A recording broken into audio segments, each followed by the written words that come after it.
اللہ تبارک و تعالیٰ کے اسماء حسنہ میں ہم پڑھتے رہتے ہیں باطن ہے اور ظاہر ہے، ظاہر بھی ہے باطن بھی ہے۔ باطن کا مطلب یہ ہوتا ہے مخفی۔ کوئی انسان اس دنیا میں یہ نہیں کہہ سکتا ہے کہ میں نے اپنی آنکھوں سے اللہ تبارک و تعالیٰ کو دیکھا ہے۔ قیامت میں تو ہم اللہ عز و جل کا دیدار کریں گے، اللہ نے چاہا، اللہ ایمان پہ موت نصیب فرمائے۔ صحیح حدیث سے ثابت ہے، صحیح نصوص سے ثابت ہے کہ اہل ایمان، اہل جنت قیامت میں اللہ تبارک و تعالیٰ کا دیدار کریں گے۔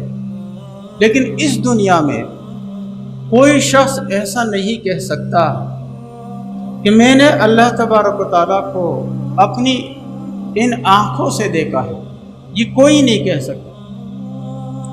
اس اعتبار سے اللہ تبارک و تعالیٰ باطن ہے، مخلوق ہمارے سامنے ہے، ہم بھی اللہ کی مخلوق ہیں، قدرت کی نشانیاں ہمارے سامنے ہیں، دلائل اللہ نے نصب کیے ہیں، عقلی دلائل، نقلی دلائل، قرآن بھرا ہوا ہے، عقلی دلائل ہے، زمین میں، آسمان میں، جو میں، کائنات میں، فضا میں، خلا میں، ہر جگہ، ہر چیز میں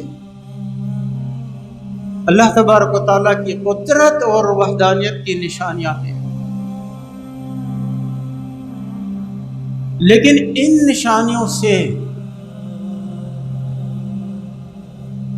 ہم استدلال کر سکتے ہیں، ہم رہنمائی لے سکتے ہیں، اللہ کی ذات اور اللہ کی صفات تک رسائی کی، لیکن ایسا نہیں ہو سکتا ہے کہ ہم اللہ تبارک و تعالیٰ کی ذات اس دنیا میں دیکھ سکیں۔ تو اس اعتبار سے اللہ تبارک و تعالیٰ باطن ہے، لیکن ظاہر بھی ہے۔ ظاہر اس اعتبار سے ہے کہ جو دلائل اللہ نے نصب کیے ہیں، قدرت کی جو نشانیاں ہیں، ایک عقل مند آدمی جب ان نشانیوں کو دیکھتا ہے،